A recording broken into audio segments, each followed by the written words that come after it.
Bien, vamos a proceder primero entonces con la primera parte, que va a ser en responder algunas preguntas del artículo que les había dado sobre el citoesqueleto. Voy a hacer solamente muy pocas preguntas, unas 4 o máximo 5.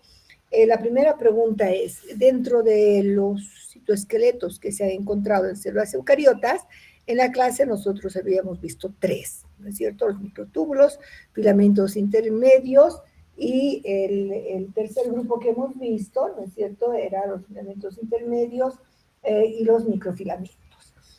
Aparte de eso, se ha encontrado un grupo más, ¿no?, de citoesqueleto específico de las células eucariotas. ¿Cuál es? ¿Quién me puede decir? ¿Y qué características tiene?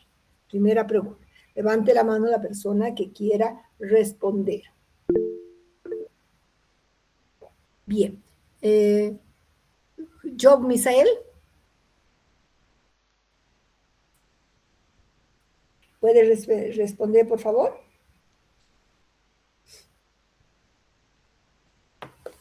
Ya, levantó la mano su compañero Misael. ¿Puede responder, Misael, por favor?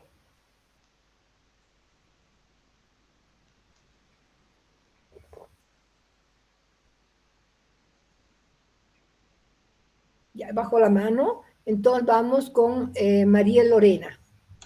Buen día, doctora. Aparte de estos 3 grupos, tenemos uno que son las septinas. Y estas septinas son proteínas que van a formar también filamentos o anillos.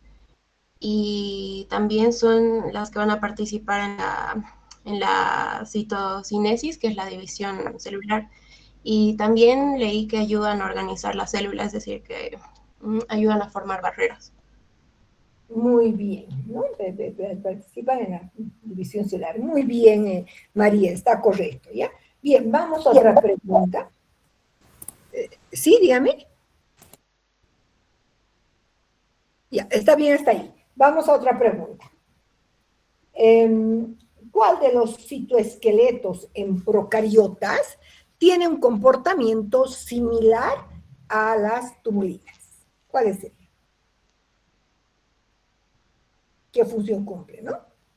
¿Cuáles serían en las procariotas estas proteínas que van a cumplir una función similar a las tubulinas?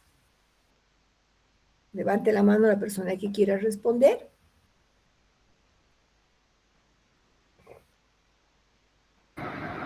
Doctora. Diego.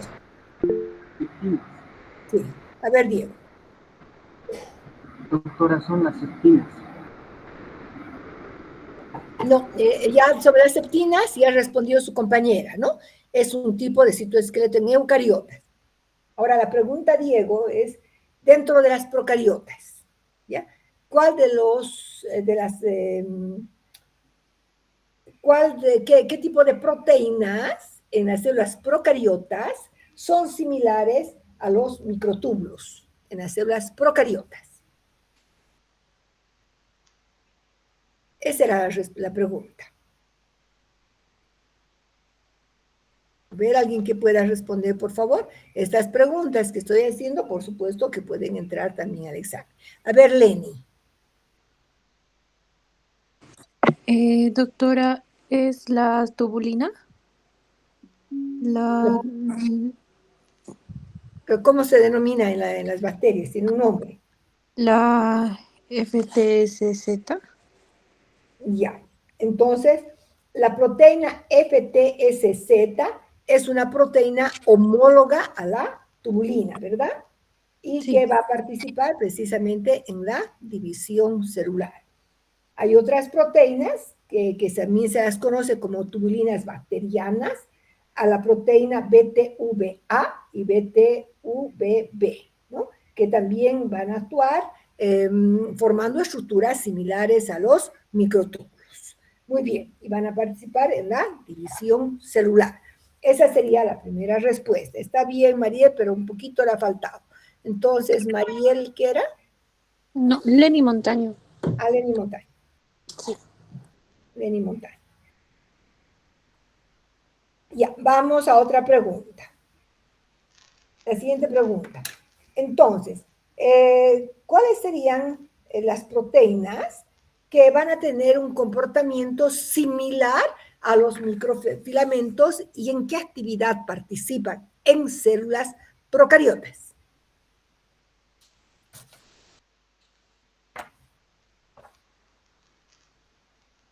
Perdón, doctora, ¿dijo un comportamiento similar a qué? A los microfilamentos. A los microfilamentos en las células procariotas.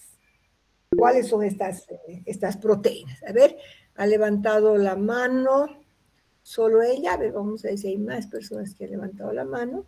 A dar oportunidad a otras personas. Solo María Lorena. María Lorena, Leni han participado. A ver, Diego. Diego, vamos a dar oportunidad a otras personas también. Diego. La proteína MRB. La MRB. Sí, doctor. Ya. ¿Y qué función cumple, Diego?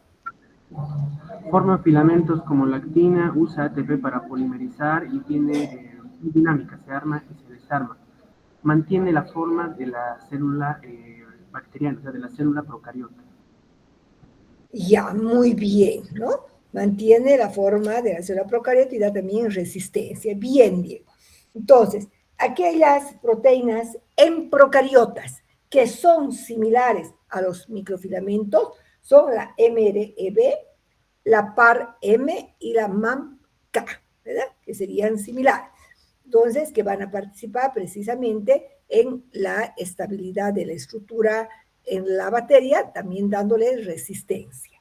Bien, vamos a Diego, te anotaré a Diego, ¿qué es su apellido, Diego?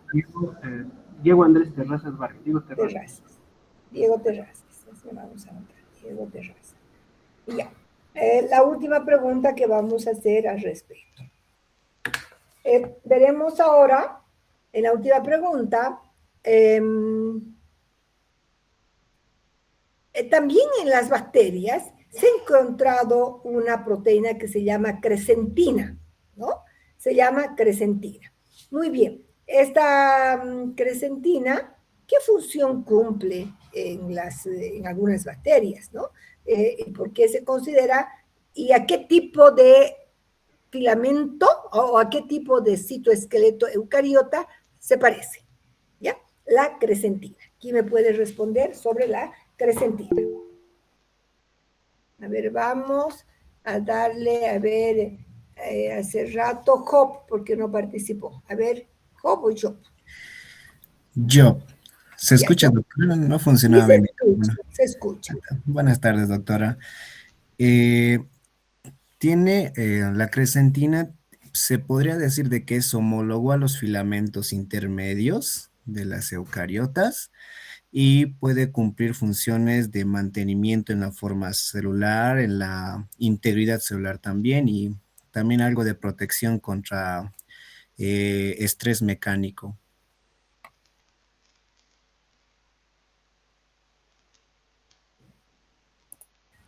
Ya, muy bien la respuesta. Job está perfecta. Y entonces, muy bien, precisamente se parecen a los filamentos intermedios, ¿no? Mantiene la estructura y, como bien ha dicho, también defiende contra el estrés mecánico. Muy bien, ¿ya? Esas serían entonces algunas preguntas que podemos nosotros sacar del citoesqueleto.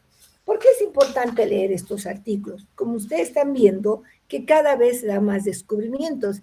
Antes no se hablaba de citoesqueleto en bacterias. Sin embargo, ahora se sabe, primero, que hay varias proteínas que van a cumplir funciones similares al citoesqueleto, ¿verdad? Entonces, hay proteínas que dan ese tipo de estructura también. No son las mismas, por supuesto, pero similares no en estructura, sino en función, ¿ok? Bien, por otra parte, hemos podido ver que en las células eucariotas, además de los 3 citoesqueletos conocidos, ahora aparecen también las septinas, ¿no? Y es importante entender que las septinas en realidad son proteínas GT-pasas. ¿Ya? Importante eso, son proteínas GT-pasas y hemos indicado que van a participar en la citocinesis y en la división celular. ¿Ya? Bien, entonces con eso habríamos terminado el tema número 2. El citoesqueleto corresponde al tema número 1, pero lo habíamos postergado un poco. Recuerden que el material adicional que se les da a las diapositivas también es parte de la materia, ¿ok? Bien, chicos, vamos a compartir y entramos a un tema muy bonito, que es el tema número 3.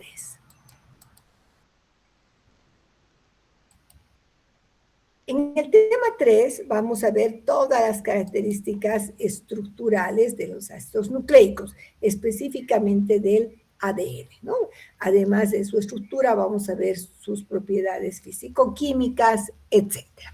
Bien, entonces, este tema se refiere a la estructura y propiedades de los ácidos nucleicos, donde nos vamos a referir nos vamos a enfocar especialmente en el ADN. Para hablar de la estructura del ADN, del ácido desoxirribonucleico, tenemos que hablar de los componentes básicos.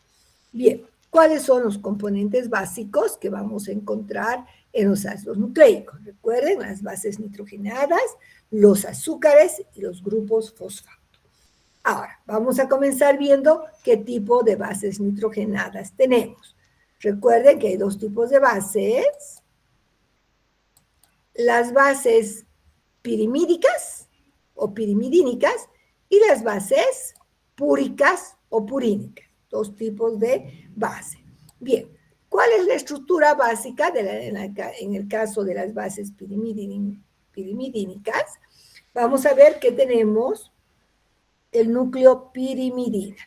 Este núcleo de pirimidina es importante la numeración. Vamos a comenzar. Este nitrógeno inferior lo vamos a llamar 1 y vamos a seguir la numeración de acuerdo a las manillas del reloj, en el sentido que corren las manillas del reloj.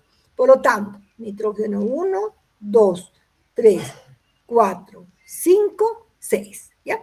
Este es el sistema de numeración, de acuerdo entonces al sistema internacional de denominación de posiciones. Bien, ahora, ¿cuáles son estos tres tipos de bases pirimidínicas? La citosina, la timina y el uracilo. Citosina, timina y uracilo. ¿Cuáles son los nombres químicos de cada uno de estos? De la citosina, fíjense, 1, 2, 2-oxo, 4-aminopirimidina. 2-oxo, 4-aminopirimidina. Sería la estructura de la citosina y el nombre químico. En el caso de la timina tenemos en la posición 2 y 4. Entonces tenemos 2, 4, dioxo, 5, metilpirimidina. Entonces, la timina, ese nombre también se lo puede conocer como metiluracilo, ¿ya? Pero no se utiliza en realidad esa nomenclatura. En el caso del uracilo tenemos 2,4, 2,4-dioxopirimidina, 2,4-dioxopirimidina, ¿ya? Entonces tendríamos el uracilo. Dentro de las bases pirimidínicas tenemos 3 bases. Recuerden que en el ADN solamente va a participar la citosina y la timina. El uracilo se encuentra en el RNA. Dentro de lo que va a ser las bases purínicas o púricas, ¿ya? La estructura básica está formada por un anillo pirimidínico y un anillo imidazólico, ¿ok? ¿Cómo se nombra? Estamos viendo, ahora va a ser diferente. Este va a ser 1. 1, 2, 3, 4, 5, 6.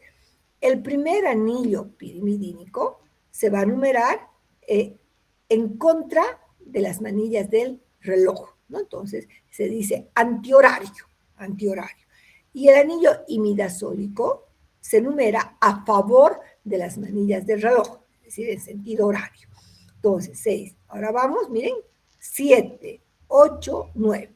Muy importante recordar dónde está la posición 1 en las bases pirimidínicas y dónde está la posición 9 en las bases púricas. Dentro de las bases púricas tenemos 2, la adenina y la guanina. ¿Cuáles son sus nombres químicos? La 6-aminopurina, entonces recuerden, 1, 2, 3, 4, 5, 6. 6-aminopurina purina corresponde a la adenina. En el caso de la guanina, tenemos entonces 2 amino, 6 oxopurina. 2 amino, 6 oxopurina. Y ahí tenemos a la guanina. ¿Sí? Ahí tenemos a la guanina. Entonces tenemos 2 bases púricas, adenina y guanina. Fíjense la estructura, muy importante. Bien. Ahí tenemos entonces la estructura básica, son primero las bases nitrogenadas, púricas y pirimidínicas. Nos vamos a ver ahora qué son los nucleósidos. Los nucleósidos resultan de la unión de una base con un azúcar. ¿Cuáles son estos azúcares? Ribosa y desoxirribosa. La pregunta es, ¿cómo se une la base al azúcar? Lo hace a través de un enlace N-glucosídico, puesto que es el nitrógeno que va a participar uniéndose al azúcar, ribosa o desoxirribosa. Por eso se dice enlace N-glucosídico, no es O-glucosídico, ¿no? N-glucosídico, ¿ok? Bien, ahora, entonces, si la base se une por un enlace N-glicosídico a un azúcar, podemos tener, primero, dependiendo qué tipo de base. Si es una base purínica, decimos nucleósidos purínicos. Si es una base pirimidínica, decimos nucleósidos pirimidínicos. ¿Sí? Nombres de nucleósido. Ahora, dependiendo qué tipo de azúcar. Si el azúcar es una ribosa, tenemos ribonucleósidos. Si el azúcar es una desoxirribosa, tendríamos desoxirribonucleósidos. ¿Ok? Bien, esa sería la estructura básica entonces de un nucleósido, que resulta de la unión de un azúcar con la ribosa o desoxirribosa. Vamos a ver esta estructura básica y hablaremos de la nomenclatura. Aquí vamos a hablar de los nucleósidos purínicos y en esta parte de los pirimidínicos. Bueno, hemos indicado que se llaman ribonucleósidos cuando la ribosa, ¿ya?, tiene todos los oxidrilos, ¿no? Entonces, el carbón 2 tiene un oxidrilo. Se dice desoxirribosa cuando el carbón 2 no tiene oxígeno, solo tiene hidrógeno, por eso es desoxi, sin oxígeno. En inglés se dice deoxi, sin oxígeno, ¿ya? Pero en la posición 2, ¿ya? Entonces, podemos tener ribonucleósidos cuando tenemos ribosa, desoxirribonucleósidos cuando tenemos desoxirribosa, ¿no? Entonces, es decir, que en el carbón 2 tenemos solo un hidrógeno. Muy bien. Ahora vamos a ver la unión. En el caso de las bases púricas, recuerden que este es el carbón 9. Entonces, el enlace glucosídico se va a dar entre el carbón 9 de la base púrica y el nitrógeno 9 de la base púrica y el carbón 1, entonces, de la ribosa. Normalmente, la base se va a numerar con números enteros, 1, 2, 3, 4. La ribosa, si siempre la segunda molécula, se nombra con apóstrofe. Entonces yo tengo aquí 1', 2', 3', 4', 5', ¿sí? ¿Lo ven? Bien, entonces el enlace es 9, 1'. El enlace entre una base púrica y una ribosa o desoxirribosa es 1, 1'. Bien, ahora, en el caso de, ¿no es cierto?, de las bases pirimídicas, tenemos que el enlace se va a dar entre el nitrógeno 1 de la pirimidina con el carbón 1' de la ribosa o desoxirribosa. Este es un enlace 1, 1'. 1, 1, 1'. Bien, ahora vamos a ver la nomenclatura, cómo se los nombra, ¿ya? Fíjense, a los nucleósidos purínicos se pone la terminación osina, el sufijo o terminación osina. A los nucleósidos pirimidínicos se utiliza el sufijo o terminación idina, ¿ya? Importante para la numeración. Bien, Entonces, aquí tengo dos bases púricas. Entonces, ¿qué voy a tener? Voy a llamar, si tengo ribosa, voy a denominar adenosina con osina. Si tengo una guanina, voy a llamar guanosina, ¿no? Con osina. ¿Ya? Si tengo, en lugar de ribosa, tengo desoxirribosa, aquí había un hidrógeno, entonces voy a llamar directamente desoxiadenosina. Y el 2 casi lo utilizamos. Desoxiadenosina y desoxiguanosina. ¿Ok? Ahora, en el caso de las bases pirimidínicas, tenemos la citidina, o sea, aquí hemos indicado entonces la base citosina, ¿ya? Que se une a una ribosa. Si se une a una ribosa se denomina citidina con la terminación itina, ¿ya? Si se une a una desoxirribosa se dice desoxicitidina, Luego tenemos la timina. Recuerden que la timina es una base que es específica del ADN, ¿no? Entonces, dice, no existe, no va a haber ribosa, solamente desoxirribosa. Entonces, no va a haber la timidina, solo hay desoxitimidina. ¿Ok? Bien, ahora, estos son los 4 nucleósidos que vamos a encontrar en el ADN. En el RNA podemos encontrar el nucleósido entonces de uracilo. ¿Cómo vamos a denominar? Uridina, porque el azúcar es una ribosa uridina. No existe desoxiuridina, ¿no? Porque el uracilo no se encuentra en el ADN, ¿no? ¿Se acuerdan las reglas de Chargaff? Solamente hay adenina, timina, citosina y guanina, ¿ya? Bien, no se olvide entonces la nomenclatura. Vamos a ver ahora los nucleótidos. Hemos visto nucleótidos. El nucleótido resulta de la unión de la base, el azúcar y el grupo fosfato. ¿Dónde se une el grupo fosfato? Al oxidrilo del carbón 5 de la ribosa o desoxirribosa. Entonces vamos a tener la base, un nucleótido está formado por una base nitrogenada, el azúcar y un grupo fosfato. Ahí tenemos un nucleótido. Nuevamente, dependiendo, si la base es purínica, se dice nucleótido purínico. Si la base es pirimidínica, tendremos un nucleótido pirimidínico, dependiendo del azúcar. Si el azúcar es una ribosa, tenemos un ribonucleótido.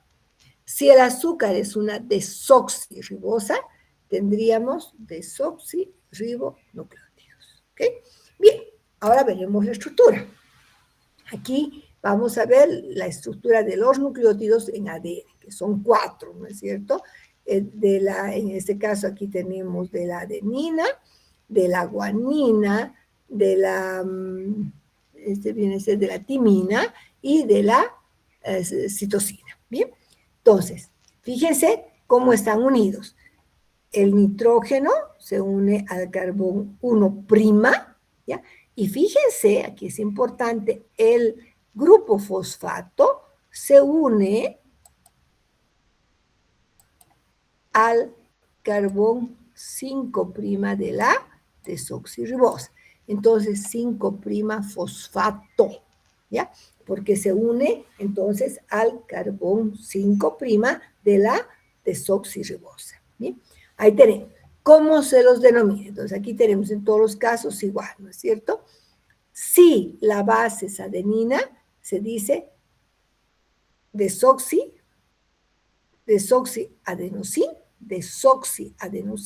monofosfato, ¿no? Desoxiadenosin monofosfato. En el caso de la guanina, desoxiguanosin monofosfato, porque tenemos un solo grupo fosfato. Y en el caso de la timina, desoxitimidin monofosfato. En el caso de la citosina, desoxicitidin monofosfato. Fíjense ahora algo importante.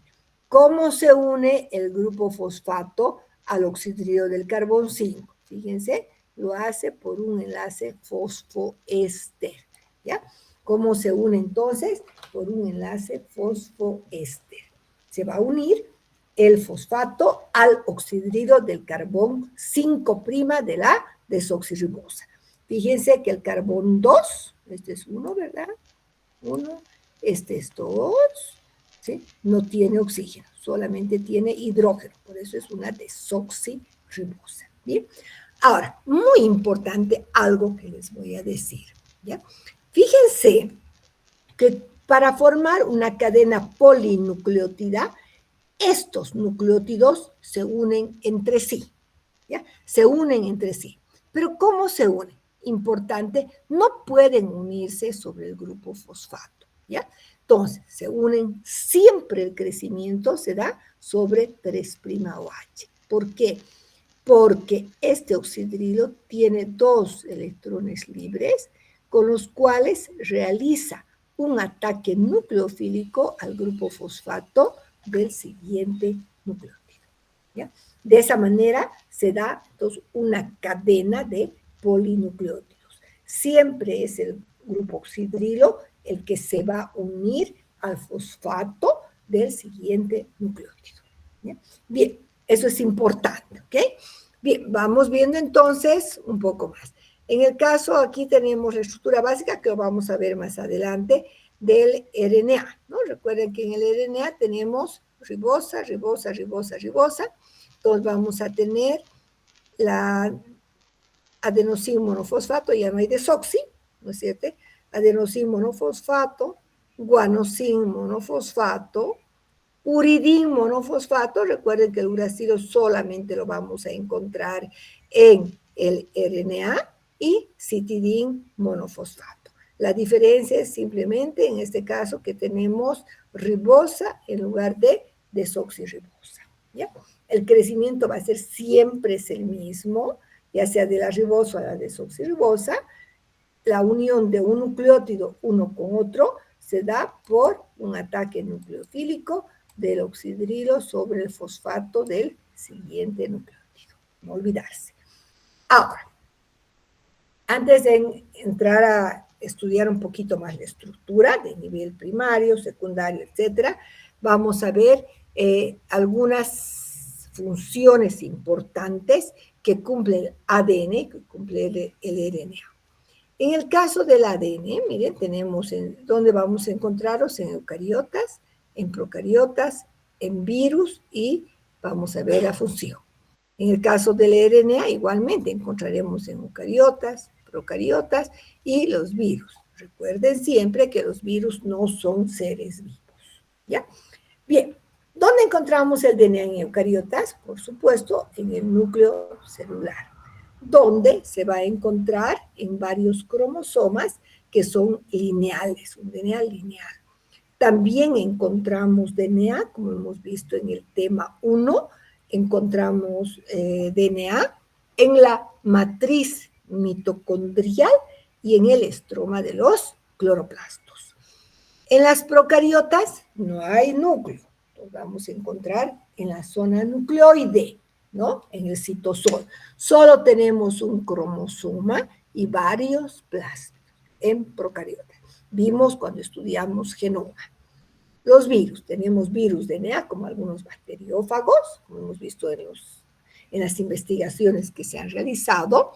Entonces puede encontrarse dentro de la cápside, es decir, rodeado de proteínas. ¿Qué función cumple el DNA? Especialmente en eucariotas y en procariotas. Primero, miren, es depositario, ¿ya? También transmisor, por supuesto, pero principalmente es depositario de la información, ¿ya? Del depositario de la información y también transmisor de esta información genética. ¿Por qué? Porque en el DNA se encuentran entonces los genes, están organizados en genes que codifican productos génicos. Estos productos génicos son proteínas y RNAs. ¿Por qué? Porque hay genes para el RNA de transferencia y para el RNA mensajero, no, el ribosómico, no solo para el mensajero, ¿no? El mensajero es el que lleva la información de las proteínas, pero también hay genes para el RNA ribosómico y de transferencia. ¿Okay? Bien, entonces es importante, principalmente depositario. El RNA, ¿dónde encontramos? Primero el núcleo celular, pero temporalmente. ¿Por qué? Porque el RNA se sintetiza dentro del núcleo. Posteriormente sale hacia el citoplasma para poder cumplir su función en el proceso de la traducción. ¿Ya? Bien, también encontramos RNA en la matriz mitocondrial y en el estroma de los cloroplastos. En el caso de las células procariotas, encontramos en el citosol el RNA, ¿no es cierto? Bien, ahora, en el caso de virus, tenemos virus RNA. Hay virus RNA de una sola hebra y hay virus RNA de 2 hebras. ¿Ya? Normalmente en eucariotas y procariotas, el RNA va a participar en la transmisión de la información. ¿Ya? Es un transmisor de la información, especialmente, porque también es estructural, ¿ya? En el caso del RNA ribosómico, pero principalmente es transmisor de la información desde el DNA, que lleva los genes, a los productos génicos. ¿Ya? Entonces, es un transmisor de la información, desde el DNA hasta los productos génicos, ¿no? Que recuerden, los productos génicos son proteínas y RNAs. ¿Ya? Bien, entonces ahí hemos visto un poquito la diferencia en función del DNA y del RNA. Ahora vamos a terminar estudiando toda la estructura del ADN. Ya en el siguiente tema veremos también RNA. Ahora, ¿cuáles son los niveles estructurales? Hasta el momento solamente hemos visto la estructura básica de los nucleótidos, ¿verdad? Sin embargo, no es que el ADN no está como nucleótidos separados, sino unidos, ¿no? Entonces, a partir de esto, podemos hablar de la estructura primaria. La estructura primaria se da por la unión de numerosos nucleótidos. ¿Cómo se unen los nucleótidos? Por enlaces fosfodiéster. Un nucleótido se une a otra a través de enlaces fosfodiéster, ¿no? Entonces, la estructura primaria no es nada más que esa cadena de polinucleótidos. ¿Ya? Enseguida vamos a ver.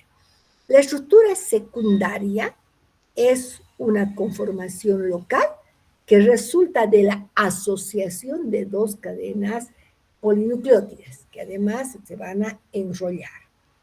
Ahora, la estructura de orden superior son estructuras tridimensionales que surgen a partir de los niveles primarios y secundarios como el superenrollamiento. Esta estructura de orden superior va a ser superenrollamiento y empaquetamiento en células eucariotas. Entonces, veremos primero la estructura primaria. Como les había indicado, la estructura primaria se da por la unión de un nucleótido uno con otro a través de enlaces fosfodiéster. ¿Por qué diéster? ¿Por qué la doctora dice diéster y no dice solo éster? Porque por un lado tengo, miren, un enlace éster por este lado y tengo otro enlace éster por este lado, ¿no? Enlace fosfodiéster. Entonces, les había indicado que se va a dar ¿cómo? Porque estos electrones realizan el ataque nucleofílico sobre el fosfato del siguiente nucleótido. ¿Ya? El alargamiento de una cadena polinucleótida solo se da sobre 3' OH. ¿Ya? No hay crecimiento en 5' fosfato. No hay crecimiento en 5' fosfato. Solo sobre 3' OH. Bien, entonces, ahí estamos viendo cómo se arma una cadena polinucleótida, ¿no? Esta sería la estructura primaria en en el caso del RNA, y aquí podemos ver la estructura primaria en el caso del ADN, donde tenemos adenina, guanina, timina y citosina. Entonces, recuerden que vamos a tener en una cadena polinucleótida por un extremo 5' fosfato y por el otro extremo voy a tener un 3' OH. ¿Ya?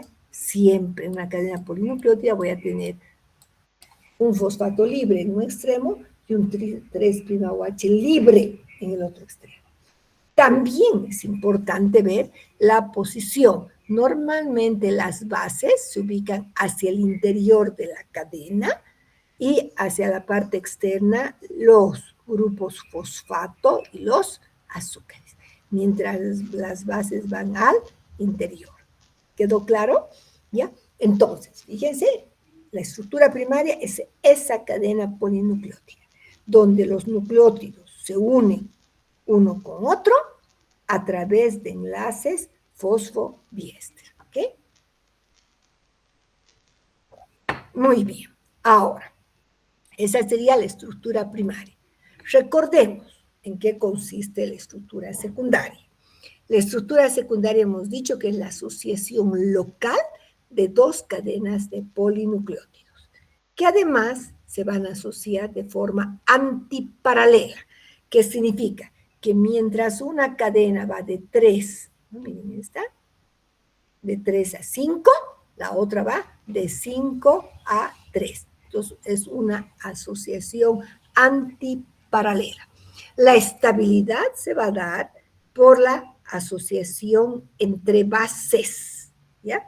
Donde, cumpliendo las reglas de Chargaff, la citosina se une con la guanina con 3 puentes de hidrógeno, la timina con la adenina 2, etc. Además, esta forma una hélice, es decir, se entrecruzan las hebras, ¿no? Bien, ahora, también podemos ver la ubicación. Las bases se ubican hacia el interior de la molécula, mientras que los azúcares y los grupos fosfato, como se ve aquí, miren, se encuentran hacia el exterior de la molécula. ¿Ya? Fíjense, entonces, esta cadena va de 5 a 3 y la otra va de 3 a 5. Un grupo fosfato libre por un extremo y por el otro un 3' OH libre. La asociación es habilidad que se da por puentes de hidrógeno. Como miren, estamos viendo que el grupo oxo se une al nitrógeno de la otra base a través de un hidrógeno. Nitrógeno con nitrógeno a través de un hidrógeno. ¿Ya? Y en el caso de la guanina son 3 posibilidades. El oxígeno con el nitrógeno a través del hidrógeno, nitrógeno con nitrógeno a través de este hidrógeno y nitrógeno con el grupo oxo también a través de un hidrógeno. Entonces, ahí estamos viendo este tipo de unión se denomina puentes de hidrógeno. ¿Ya? Entonces, ¿cómo se asocia, cómo se estabiliza? A través de los puentes de hidrógeno. Cumpliendo las reglas de Chargaff. La adenina se une a la timina y la citosina a la guanina. Eso es lo que dice Chargaff. El porcentaje de adenina es igual al de timina y el de guanina es igual al de la citosina. ¿Ya? Bien, entonces recuerden estas características. Vamos a ir viendo más todavía. Ahí nuevamente la representación lineal es esta, ¿no? Se puede representar helicoidalmente o de una manera lineal, donde estamos viendo, miren, adenina con timina con 2 puentes de hidrógeno, citosina con guanina con 3. La secuencia de los nucleótidos puede ser muy variable. Adenina, citosina, guanina, guanina, timina, timina. No hay un orden, ¿no? El orden va a depender de los genes que lleve, si es que estamos hablando de una región génica. Bien, nuevamente, miren, grupos fosfato hacia el exterior y azúcares y fosfatos hacia la parte externa de la molécula y las bases al interior. ¿Ya? Ok. Y vamos a ver, es otra representación nada más de las reglas de Chargaff, donde es una representación, digamos, tridimensional, de la adenina que se une a la timina y la citosina con la guanina. Siempre estamos viendo que todo lo que son entonces fosfatos y azúcares hacia la parte externa de la molécula, mientras las bases van al interior de la molécula. Bueno, nuevamente es lo mismo que ya hemos visto. Aquí podemos ver 5', 3', de 3' a 5', la estabilidad que se da a través de los puentes de hidrógeno. Y ahora vamos a entrar un poquito, a ver, de acuerdo al modelo de Watson y Crick, que ellos habían utilizado toda la información que encontraron hasta ese momento. Dieron datos muy buenos, ¿ya? Ahora, con el avance pues de la ciencia, han podido ver que ha habido algunas pequeñas variantes de acuerdo a la estructura preliminar que habían dejado, que habían explicado Watson y Crick en su publicación, que les ha permitido ganar luego un premio Nobel, ¿no? Bien, ¿qué datos tenemos actualmente? ¿Qué se conoce? Y van a ver que hay mucha semejanza con lo que descubrió Watson y Crick. Primero, el diámetro de la doble hélice, ese diámetro, es de 2,37 nanómetros o 23,7 Armstrong. Recuerden que ellos dijeron 2 nanómetros, basándose en la imagen de la doble hélice que sacó Rosalind Franklin. Bien, entonces, primer dato, 2,37 nanómetros de diámetro. La periodicidad, es decir, la vuelta completa de hélice desde este punto hasta este punto, miren, de ahí a ahí, ¿sí? En ese momento dijeron 3,4 nanómetros, ¿ya? Ahora se sabe que es 3,54 nanómetros, ¿no? 3,54, un poquito más había sido. Muy bien. La distancia entre una base y otra es 0,34, se mantiene, ¿ya? Fíjense entonces, la pregunta es, ¿cuántas bases, cuántos nucleótidos o pares de bases hay en una vuelta completa de la hélice? Vuelta completa porque miren, es así, ¿no? Bien, ¿cuánto hay? ¿Cuántos pares de bases? Muy fácil. Yo voy a dividir 3,54 entre 0,34, entonces tengo 10,4 pares de bases que hay en una vuelta completa de la hebra del ADN, ¿no? Vamos a encontrar en total 10,4 pares de bases, ¿ok? ¿Qué más se ha podido saber? La rotación de cada par de bases con respecto a la anterior, puesto que se asocian formando una doble hélice, no son dos líneas, ¿no? No, se van a ir entrelazando, ¿no? Porque forman una hélice enrollada a la derecha. El ADN, este es el ADN del tipo B, es de estrógeno. Entonces vamos a ver, dice, la rotación de cada par de bases con respecto a la anterior es de 34,6 grados. ¿Ya? ¿Qué vemos? Un surco menor, pequeño, y un surco profundo, que se llama mayor. Este surco menor tiene 1,2 nanómetros de profundidad. El surco mayor tiene 2,2 nanómetros de profundidad. Y es bien importante, porque estos surcos mayores nos van a permitir que se puedan asociar con las proteínas que van a participar en replicación, transcripción, etc. ¿Qué más? Fíjense que hemos indicado que las bases se encuentran al interior. En realidad las bases van a encontrarse casi apiladas. Se dice que tienen una inclinación, ¿no? Respecto al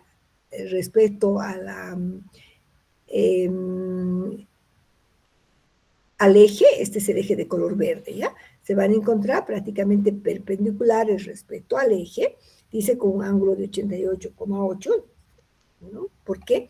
Porque se van a encontrar, miren, casi echaditas, apiladas, si quieren, de manera horizontal. pero respecto al S nos dicen perpendiculares respecto al eje. Bien, entonces, ¿qué más? El eje de la hélice pasa entre los puentes de hidrógeno, este es el eje, de color verde, ¿ya? Entonces, ¿cómo están? ¿Cómo están estas, las bases? Dice que están casi perpendiculares respecto al eje. Van a estar casi lineales al interior, ¿ok? Bien, ¿qué más sabemos? También podemos decir, entonces, en cuanto a esta estructura, ya les había indicado que los azúcares y los grupos fosfato se ubican hacia la parte externa de la molécula. Los fosfatos a un pH fisiológico tienen una carga negativa. Por lo tanto, el ADN se comporta como un polianión por la carga negativa de los grupos fosfato.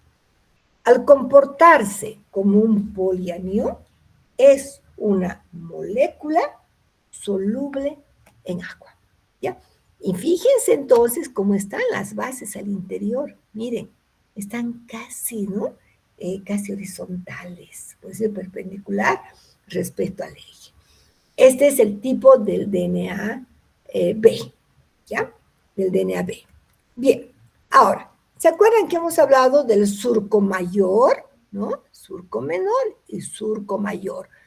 Ese surco menor se va a dar por el espacio que genera de la parte interna, ¿ya? De la parte interna de los azúcares. En cambio, el surco mayor se da por el espacio generado entre la parte externa de los azúcares, como podemos ver, ¿no? El surco mayor nos dice que se da por las distancias que hay en la parte externa de los azúcares, el momento que doblan, ¿no? Para formar la hélice. Y el surco menor es espacio interno también de los azúcares, ¿ya? Bien, entonces hemos visto que el surco mayor es muy importante por la asociación que va a tener con algunos grupos de proteínas. Ahora, algo muy importante. Ustedes saben, el DNA que hemos hablado es el DNA B, que es el que existe en todas las células, el que se ha estudiado, el que se conoce a profundidad, etc. Hemos indicado que es un DNA de doble hebra, antiparalelo, de 2,37 nanómetros de diámetro, su periodicidad, ¿no? De un punto a otro, hemos indicado que tiene 10.4 pares de bases, la distancia va a ser de 3,54 el paso de rosca, y que tendríamos pues distancia entre una base y otra, 0,34 nanómetros. Bien. ¿Qué más? Que las bases tienen una inclinación muy poquita, de 1,2, casi nada, ¿no? Sin embargo, miren, ahora se sabe que también hay otros tipos de DNA. Primero, el DNA del tipo A, que se lo ha podido obtener en laboratorio, cuando se genera una deshidratación de un 75%. ¿Qué ocurre? Este DNA B, ¿ya? Es como si el DNA B, el mismo, al deshidratar, se ensancha, ¿no? Lo jalamos de la parte de arriba y ensanchamos. Y al ensanchar, ¿qué ocurre? Las bases se acercan más, ¿sí? Se acercan un poco más. Entonces, ¿qué datos tenemos?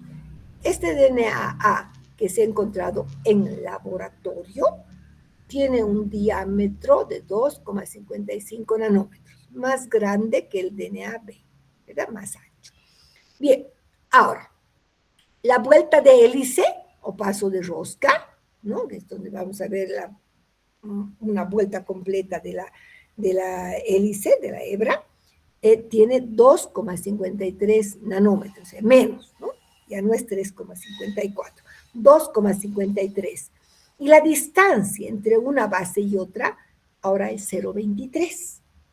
Si yo divido 2,53 entre 0,23, quiere decir que tengo 11 pares de bases por vuelta. Bien.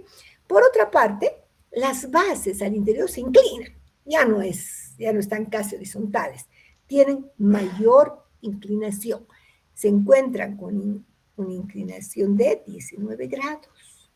Ya noten, 19 grados. Aquí 1.2. Bien, los surcos son parecidos en anchura, ambos, casi no hay diferencia, miren. El surco mayor es estrecho y poco profundo. El surco menor es ancho y superficial, ¿ya? Enseguida vamos a ver algún otro detalle.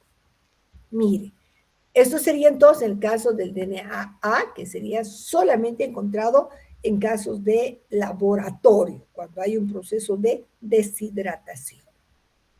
Luego tenemos el DNA-Z. El DNA-Z que sí se lo ha encontrado durante procesos de recombinación del ADN, que se llama crossover, el momento de intercambio de material genético. El DNA es como si cambiara de estructura, digamos, secundaria. ¿Por qué? Porque en lugar de enrollarse a la derecha, se va y se enrolla a la izquierda, pero además se estira, ¿ya? Entonces, primero que sería el hemógiro, ¿ya? El ancho es mucho más delgado, su diámetro es 1,84 nanómetros, la vuelta de hélice, ¿sí? La vuelta completa de la hebra sería de 4,56 nanómetros, porque no se olviden que está estirado. La distancia entre una base y otra es de 0,38. Por lo tanto, si yo divido 4,56 entre 12, entre 0,38, voy a tener 12 pares de bases por vuelta. Entonces, el DNA del tipo Z tiene 12 pares de bases por vuelta. El surco mayor no existe prácticamente, es muy poco profundo. El menor es profundo y también estrecho, ¿ya? Y las bases tienen algo de inclinación de 9 grados. ¿Ya? Entonces, fíjense, pero este tipo de DNA Z sí se lo ha encontrado en ciertos momentos del ADN, como puede ser el intercambio de material genético, ¿no? El intercambio de material genético. Bien, o también se denomina recombinación, ¿ya? Recombinación. Bien, vamos a ver algo más, luego un video para que vamos a poder ampliar un poquito lo que les acabo de decir. Este nada más que las moléculas de ADN vistas de manera frontal, y este es por la parte posterior, ¿no? Entonces podemos apreciar surco menor, surco mayor, etcétera. No se olviden el diámetro de 2,37 nanómetros.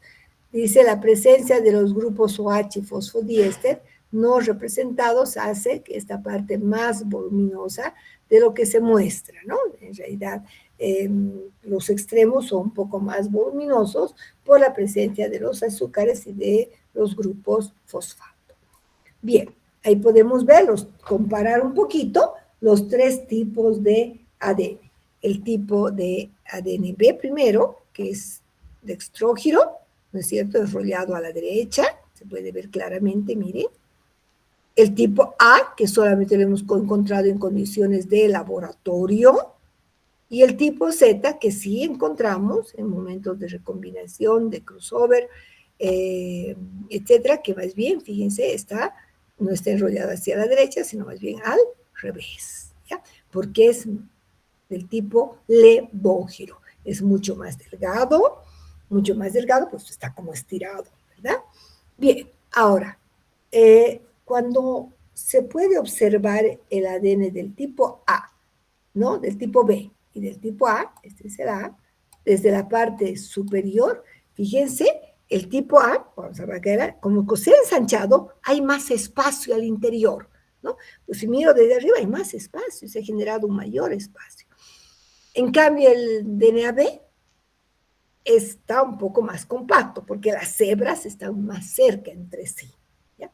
Y aquí podemos ver la inclinación. Hemos indicado que aquí hay una inclinación de 19 grados. Miren, las bases están un poco más echadas. Es otra característica, ¿no? Y ahí podemos ver la presencia hemos indicado también de la hendidura mayor y menor. En el caso del ADN-B, fíjense, las bases están horizontales solamente tienen una inclinación de 1.2 grados, muy poco, ¿verdad? Bien, ahí podemos ver la diferencia entonces que se observa ya con más detalle del ADN del tipo A, que está a este lado, ¿sí? Y del ADN del tipo B, que es el que se estudió, el que se conoce, etc. Bien, vamos a ver ahora un pequeño video para profundizar un poco más las características del tipo del ADN A, B y Z.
Sí, me refiero a la típica imagen de las cadenas en antisentido formando una estructura helicoidal, con pequeñas uniones en el interior de su esqueleto.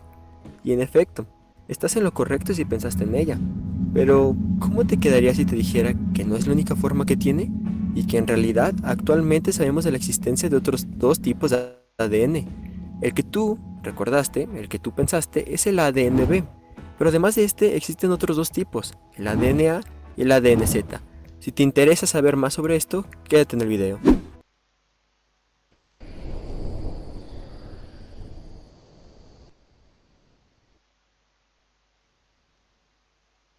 Pero, antes de entrar de lleno, primero veamos un poco de historia. Mediados del siglo XX. Para este punto, gracias a diversos experimentos de diversos científicos, ya se conocía la composición química de los genes. Me refiero a sus 4 bases nitrogenadas, adenina, guanina, citosina y timina. Haciendo uso de estas investigaciones, Chargaff concluyó tras analizar a varios seres vivos que las 4 bases nitrogenadas presentes en el ADN no se encontraban en cantidades iguales, por lo que su conclusión fue: adenina se tiene que unir a timina y la guanina con la citosina. Así es como llegamos a finales del año 1952.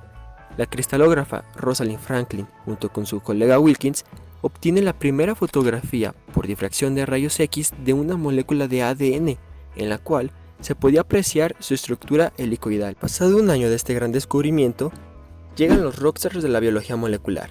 Sí, me refiero a Watson y Crick, los cuales, basados en el trabajo de Franklin y Wilkins, postulan su modelo para explicar la molécula de ADN, el cual decía: el ADN es una molécula de doble cadena, con las bases dirigidas hacia el centro y perpendiculares al eje de la molécula.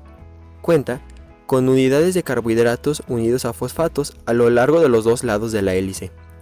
Con el paso del tiempo se han ido corrigiendo algunas mediciones y cálculos que Watson y Crick dejaron, pero a grandes rasgos estaban totalmente acertados.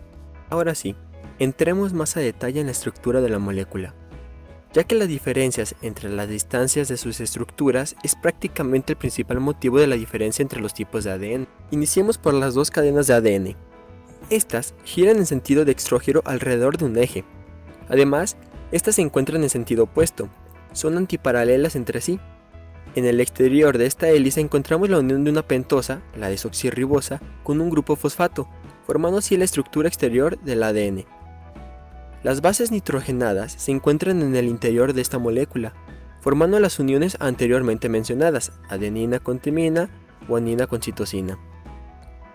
Estas bases están separadas por 3.4 angstroms, y una vuelta completa de la hélice comprende 10 pares de bases, lo que vendría siendo unos 36 angstroms. El diámetro total de la hélice es de 20 angstroms. Todas estas características mencionadas son propias del ADN más común de todos, el ADNB. Sí, ese que te imaginaste muy posiblemente al inicio de este video. Pero estas no son siempre las mismas. De manera artificial, por síntesis en un laboratorio, se ha logrado que la cadena cambie un poco en su estructura, pasando de 10 pares de bases por vuelta a 11 pares de bases, lo que en angstroms estaríamos pasando de 20 a 25.3, por lo que la forma en general de esta molécula es más baja y más ancha, algo así como aplastarla. Para poder crear esta forma, se debe de reducir un 75% la humedad relativa, y como se ha dicho antes, esta estructura no se ha encontrado de manera natural en los organismos. A esta forma de ADN se le conoce como ADNA.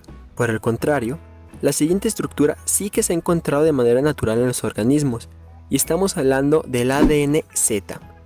Esta, a diferencia de las dos anteriores, tiene un sentido de rotación levógiro en relación a su eje, por lo que la hace adquirir una forma de zigzag y de ahí su nombre, Z. La estructura suele ser más alargada que la DNB, contando con 18 angstroms por vuelta, lo que son unos 12 pares de bases.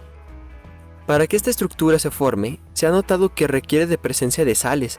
Además, se ha observado que está relacionada con la recombinación y expresión de genes. En conclusión y a muy grandes rasgos, estas serían las principales diferencias entre los tres tipos de ADN que se conocen actualmente. Ojo, ccADN, cADN y dcADN no son tipos de ADN. Hacen referencia a ADN de cadena corta, ADN complementario y ADN de doble cadena. Y bueno, es así como llegamos al final de este video. No te olvides de comentar qué te ha parecido o algunos temas que te gustaría que explicara de manera más sencilla y didáctica.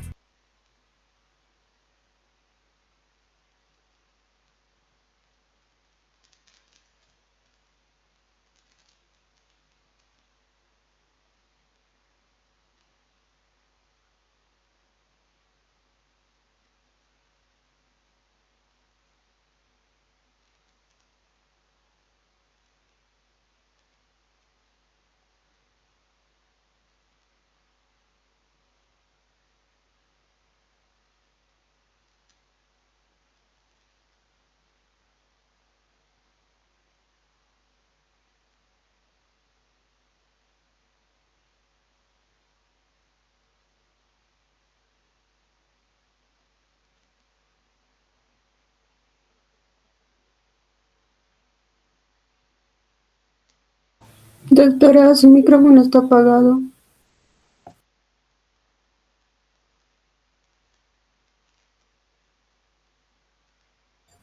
Muy bien, entonces, hemos visto el video muy completo, muy bonito. Simplemente, pues, todo lo que yo les he indicado, no hay nada nuevo, es simplemente verlo con imágenes un poco mejor.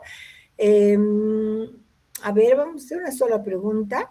¿Cuándo aparece el ADN del tipo A?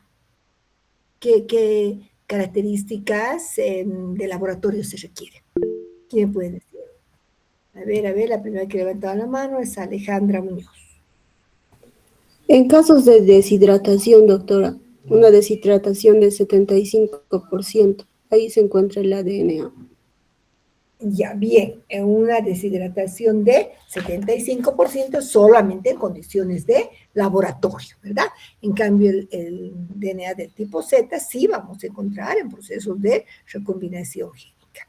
Bien, vamos a continuar, chicos, con la segunda parte. Vamos a poder ver algunos ejercicios.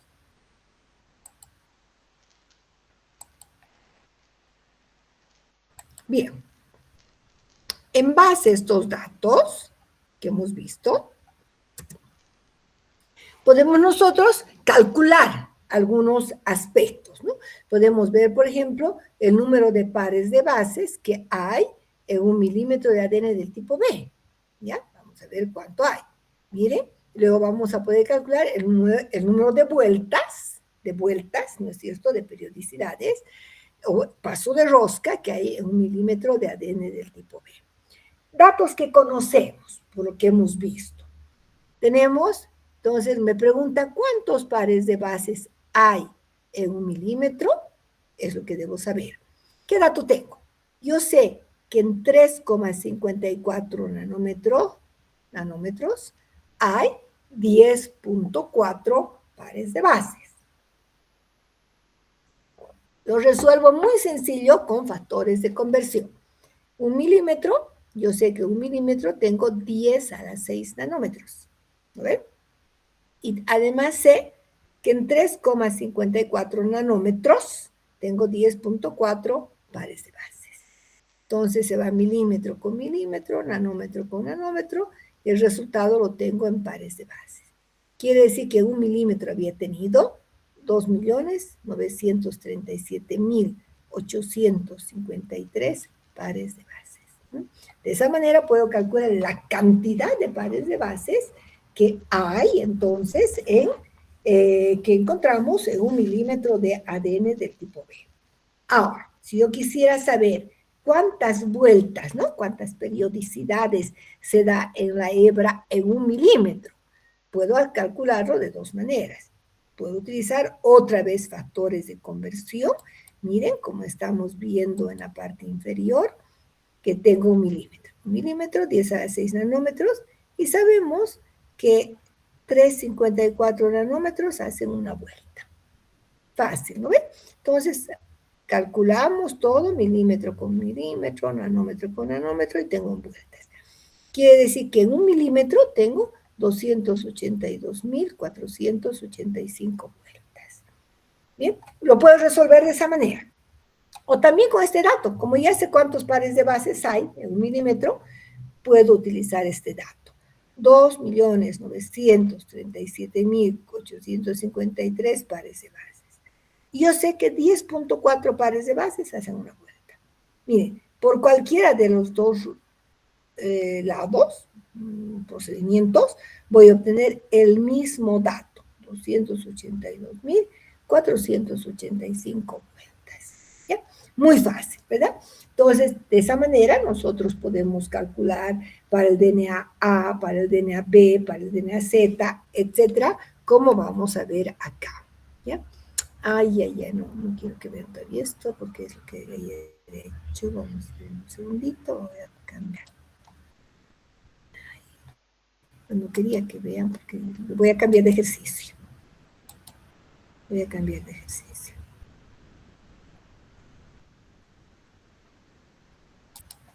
Vamos a cambiar.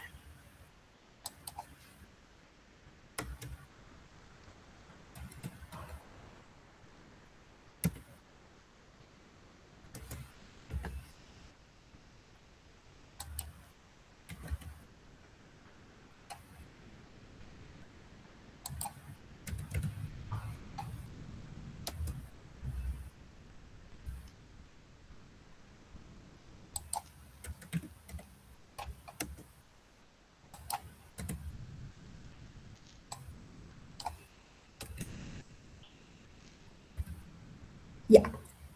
Entonces, vamos a resolver un ejercicio. Van a tener unos 3 minutitos, que es sumamente sencillo, ¿ya? Tomen los parámetros que hemos visto de los ADNs. Bien, voy a compartir entonces, y siempre la primera persona que resuelva pone su dato en el chat, y tiene también que poder compartir. Bien, entonces vamos a poner. ¿Dónde estamos? Acá.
Veremos sus resultados. Voy a entrar al chat.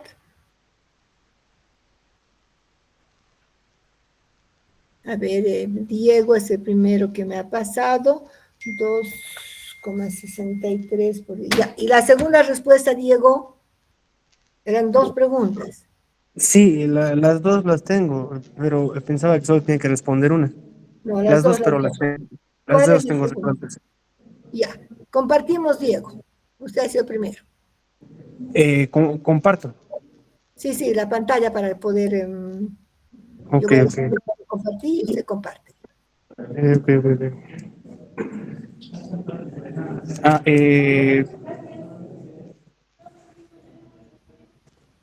¿Puede, no, Diego? sí, sí, claro, claro. Sí, ya está perfecto. Claro.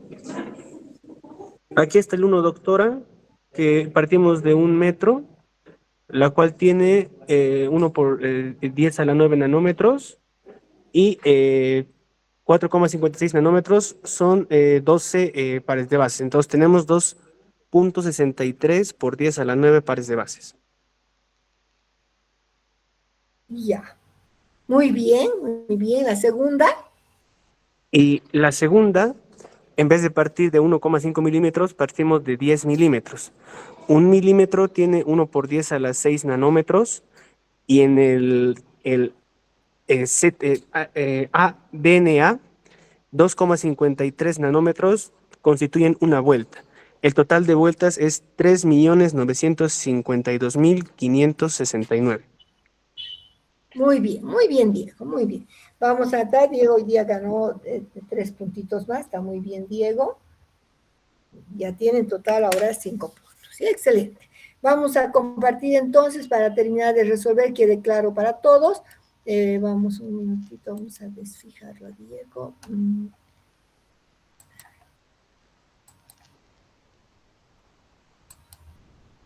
Ya, voy a compartir. Me está dejando.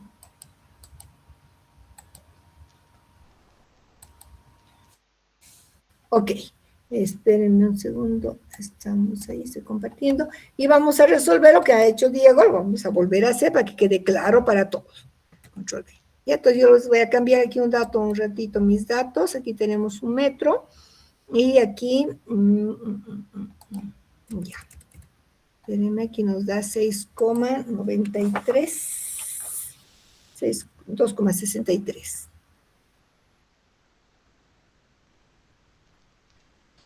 Un ratito. Estamos bien. 2,63. El siguiente aquí habíamos puesto 10 milímetros. Entonces aquí me va a dar 3,95. Redondeando. 95 por 10 a la 6. Ok, listo. Entonces, para que quede ya claro para todos, vamos a ver, ¿qué nos decía los datos? Calcular el número de pares de bases que hay en 1 metro de ADN Z. 1. 2. Calcular el número de vueltas que hay en 10 milímetros de ADN del tipo A. Muy sencillo. Sabemos que tenemos 1 metro. En 1 metro tenemos 10 a la 9 nanómetros, ¿verdad? Entonces, y de acuerdo a los datos del DNA del tipo Z, en 4,56 nanómetros hay 12 pares de bases.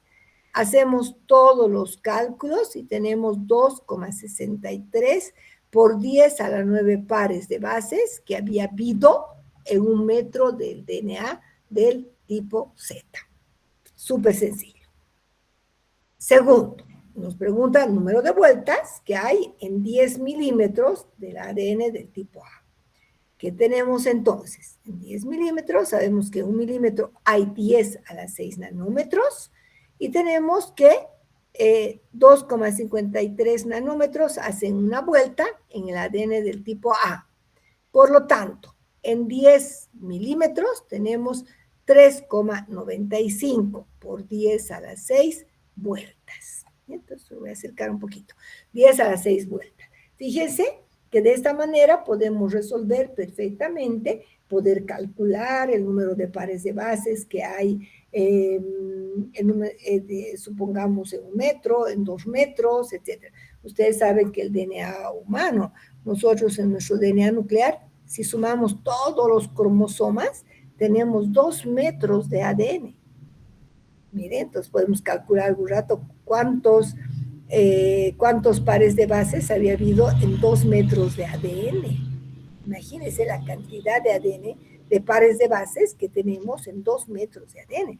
Solamente que eso está dentro de la célula, dentro del núcleo, pero está sumamente enrollado y empaquetado.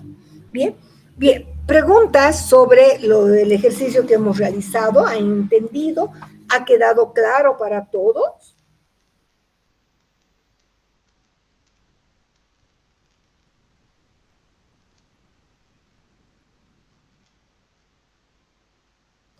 ¿Quedó claro, chicos, los ejercicios? ¿Entendieron? Diego sí, porque has respondido. Muy bien, Alejandro. Perfecto. Alejandra también ha respondido bien. Ok, continuamos entonces con lo que nos toca ver. ¿Ya? Hemos visto el ejercicio y vamos a hablar un poquito de una segunda parte, pero muy interesante, sobre el ADN.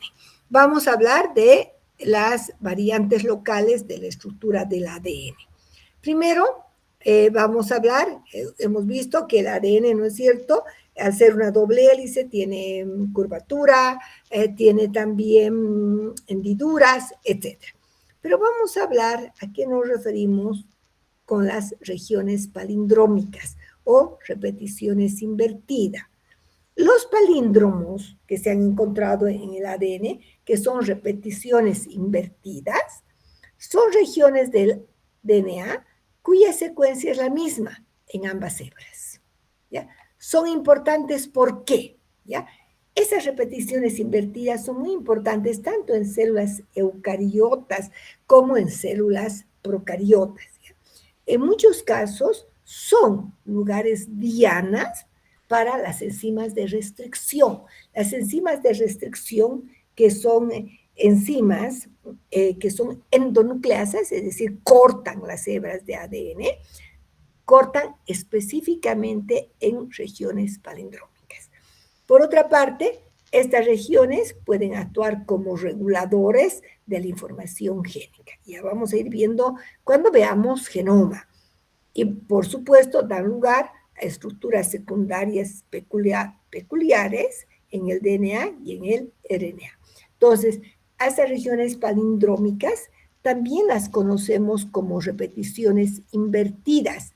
Entonces, como IR, ¿no? Secuencias invertidas de DNA. Vamos a ver en qué consiste esas repeticiones invertidas, que puede ser en inglés IR, Inversion Repetition. Ya te viene de esta palabra IR. Mucho hablamos de IR. En biología molecular utilizamos a veces las abreviaciones del inglés, también en español. ¿Ya? Bueno, ¿a qué nos referimos con repetición palindrómica o invertida? Mire, dice, cuando se habla de una repetición invertida, cuando la secuencia de una hebra leída en un sentido es la misma que la otra hebra leída en sentido contrario.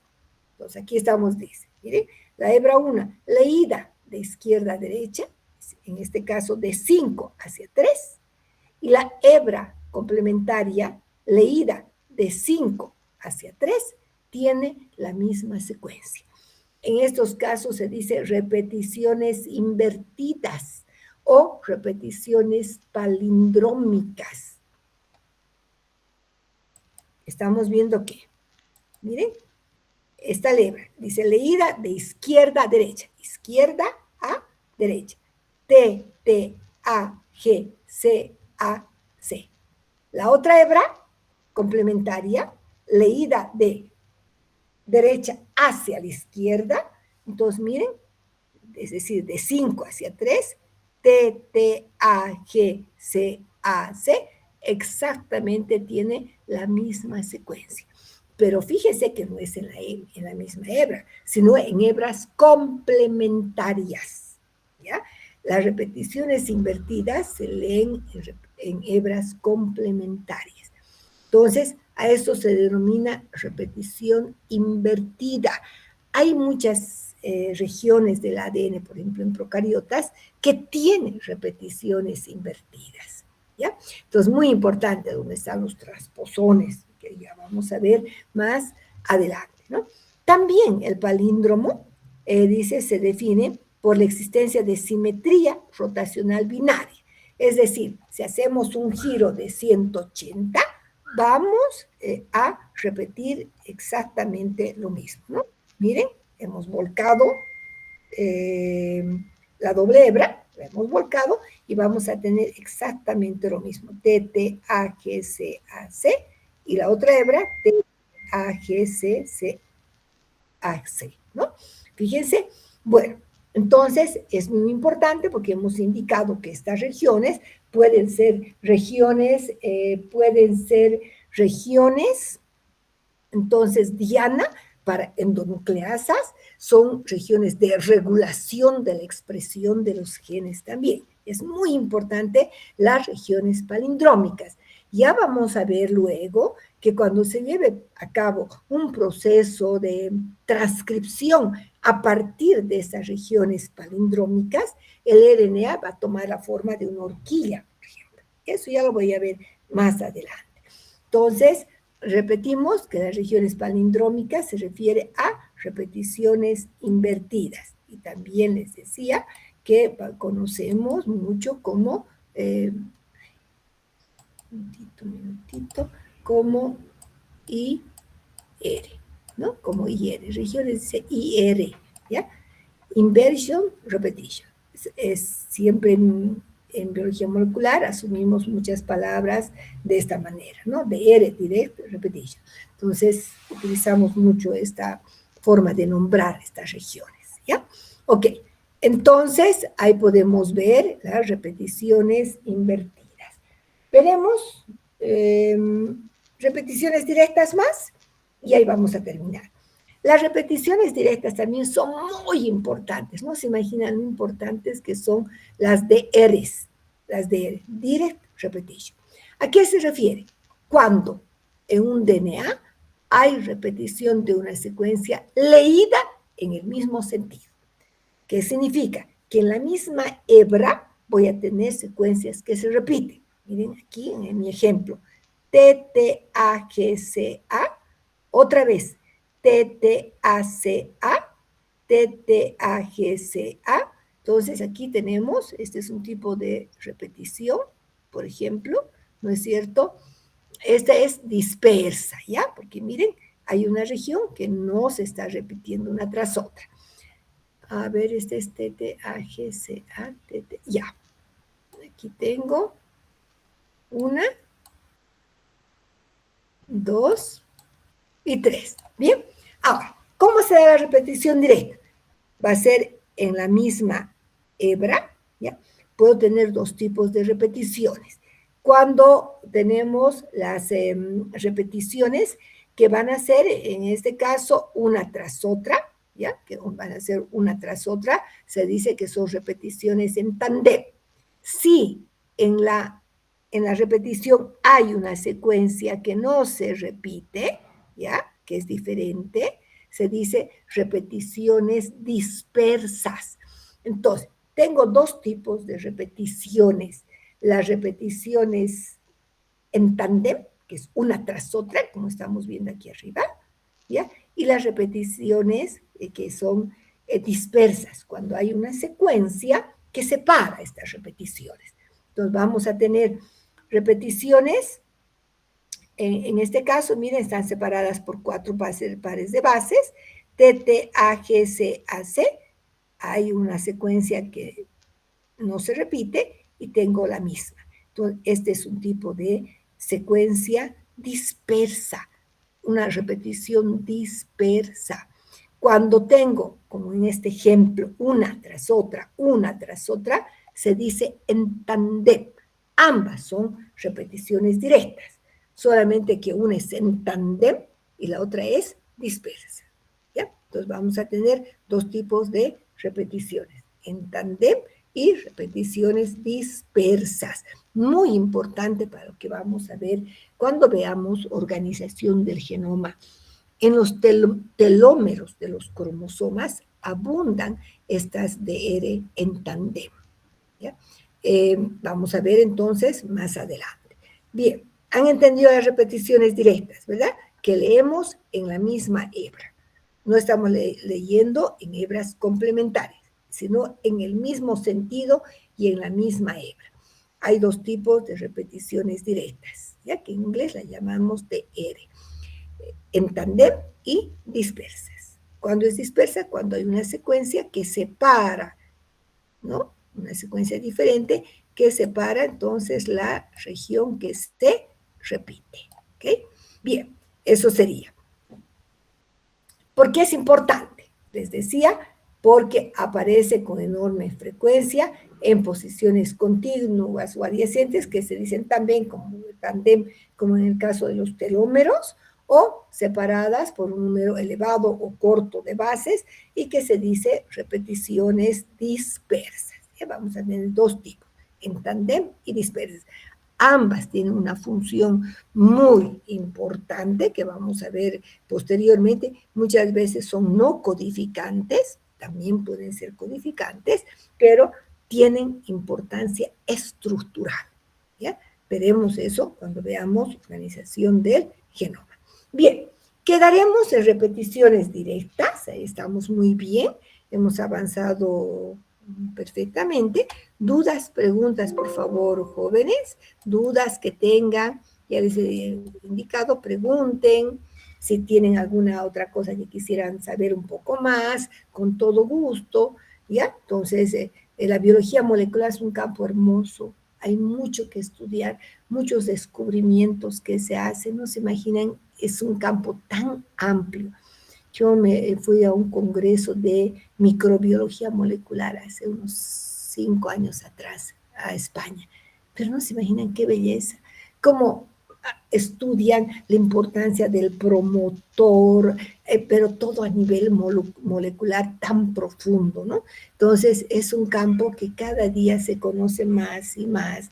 Las técnicas moleculares van evolucionando, van mejorando y nos permiten, por supuesto, diagnósticos más exactos, ¿no? Entonces, pero nosotros debemos conocer el fundamento para entender las técnicas. ¿Bien? Bien, ¿quedó claro? No hay dudas, no hay preguntas.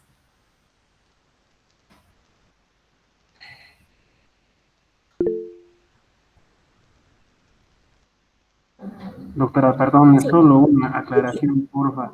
En tándem, entonces podría decirse, se repite, no se repite, se repite, no se repite. Mientras No, que en dispersas, es al revés, Diego. ok.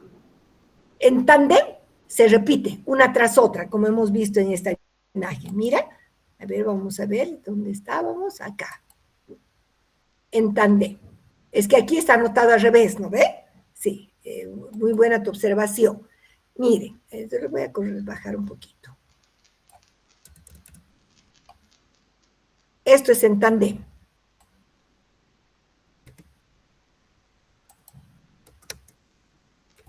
En tándem. Y aquí vamos a poner DR disperso. ¿Ya? Ahora sí, va a entender mejor Diego, tal vez porque estaba mal anotado. En tándem, ¿cuándo? Ahora sí, doctora, perdón, es que me estaba ¿Verdad? confundiendo ¿No porque ve? parecía que estaba de... Exacto. Esto es en tándem, una tras otra. Una tras otra en tándem. Ven aquí amarillito, ¿no? Ay, caramba. Espérenme. Aquí, ¿no? Aquí, hasta ahí, se repite, se repite, se repite. Una tras otra es en tándem. Disperso, cuando tenemos esta secuencia, es igual a esta. Y esta es igual a esta otra. Pero hay una secuencia diferente, miren, que no se repite. Ese es un tipo de repetición disperso o dispersa. Repeticiones dispersas. ¿Quedó claro, verdad, Diego? Sí, doctora, gracias. Ya, muy bien. Bien por observación para que sí cambie la diapositiva y quede más exacto. Muy bien, gracias. Entonces, ahí estamos. Pues con esto habríamos Doctorita, terminado. Sí, dime. doctora, en esa misma diapositiva, debajo de la imagen hay letras. No sé si podría bajarlo un poquito, por favor, para leer. ¿En esta parte o dónde? En la imagen que dice repeticiones directas y están las Ah, dos ya, en la flechitas. imagen. Ah, Sí, ya, por ya, favor. ya. Ah, ya, te entiendo. Ahí, ¿verdad? Eso es. Dice, no son palíndromos porque no se cumple el criterio de igualdad de secuencia leída en el sentido opuesto. Aquí se lee solo en la misma hebra. Es lo que quería ver, ¿verdad? Sí, ¿Eso doctora, era? gracias. Muchas gracias. Sí, eso Ya, era. Gracias. ya, muy bien. Perfecto. Bien. Vamos a, entonces con esto hemos terminado nuestra clase del día de hoy. Vayan siempre repasando las diapositivas, leyendo el material adicional que les envío, etcétera, ¿ya? Bien, chicos, entonces buenas tardes.